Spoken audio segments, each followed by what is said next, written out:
Comment est venue l'idée de l'écomusée des mines de fer de Metz?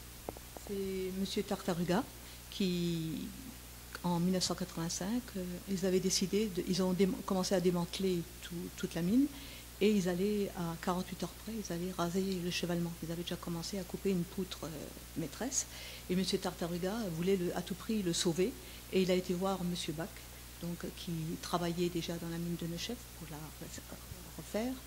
S'il voulait l'aider pour que ça ne soit pas démantelé et pour conserver le souvenir. Et ils l'ont aidé. Donc c'est l'association.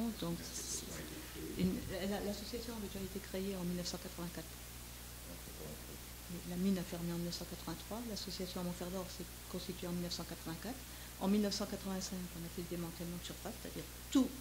Il n'y avait pas que ça. Hein. Ça allait jusque là-bas en face. Tout a été cassé, ils ont tout mis dans le puits pour le boucher. Et comme je vous dis, à 48 heures près, les frayeurs voulaient tout raser. Ils avaient déjà commencé à couper une poutre maîtresse.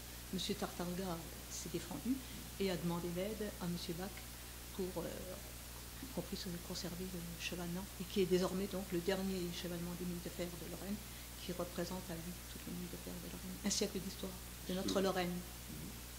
Une page d'histoire qui s'est tournée. Est-ce que vous pouvez nous dire exactement, est-ce qu'il y a eu des bénévoles qui ont participé? Vous avez tous les bénévoles donc, qui sont inscrits, qui ont participé donc, au dépôt.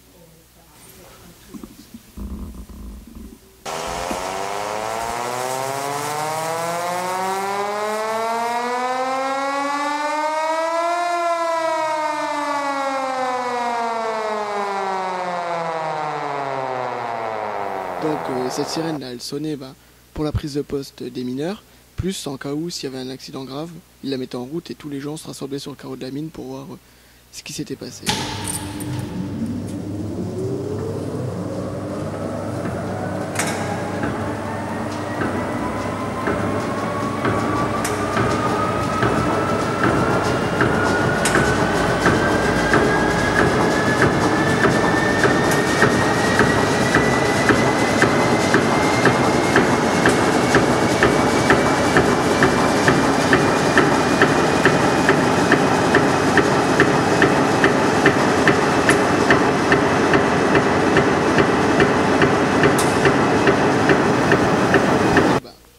Compresseur qui était mis en route et ce compresseur là servait à envoyer de l'air comprimé au fond de la mine pour que les mineurs puissent brancher tous leurs outils qu'ils avaient besoin, les marteaux perforateurs, les perforatrices, les forêts, les pompes d'exor, les ventilateurs et aussi c'était utilisé dans les installations de surface comme à la forge ou à la menuiserie pour faire marcher toutes les autres. Donc si vous venez ici au musée de Metz, vous pourrez voir comment on fabriquait les cartouches d'oxygène liquide.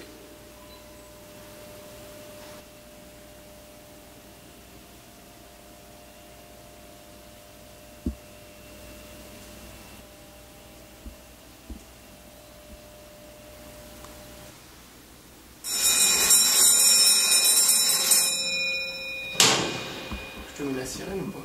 Comme tu veux.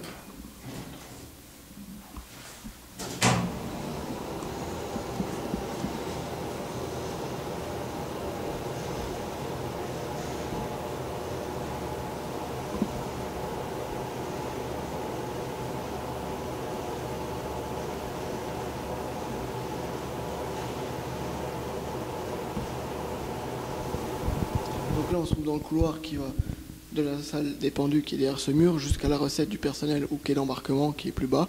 Et là on a cette peinture qui représente des mineurs qui vont de la salle des pendus jusqu'au fond pour aller travailler.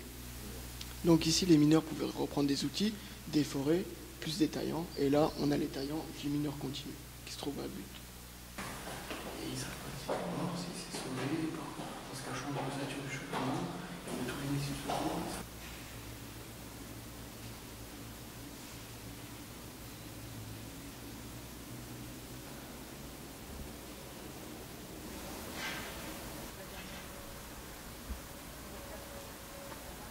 Donc là, on voit notre rame qui est là-haut, avec les berlines qui avaient 10 tonnes de minerai dedans. Elles avancent jusqu'au niveau du culbuteur, on les culbute. Ça arrive, le minerai arrive dans le concasseur, il est concassé. Ça arrive dans notre skip. Notre skip, on peut mettre 8 tonnes de minerai, et nos 8 tonnes de minerai remontent au jour en 25 secondes. Ça arrive au niveau de la trémie, ça tombe dans la trémie. Ça arrive sur le vibrant. Le vibrant vibre, donc le minerai avance, ça tombe sur une bande transporteuse qui va jusque dans où il y a le lotissement maintenant, mais avant il y avait les silos, et on y stockait le minerai, et ça partait soit par wagon SNCF, la route que vous avez pris pour venir au musée, soit par funiculaire qui était au bout du lotissement, dans la direction des champs, ça allait à Clutange, à 11 km de là, à la SMK, et dans chaque benne du funiculaire, on pouvait mettre 1 tonne de minerai, et notre funiculaire faisait un aller-retour au bout de 3 heures. Donc c'est un moyen rapide et économique à la fois.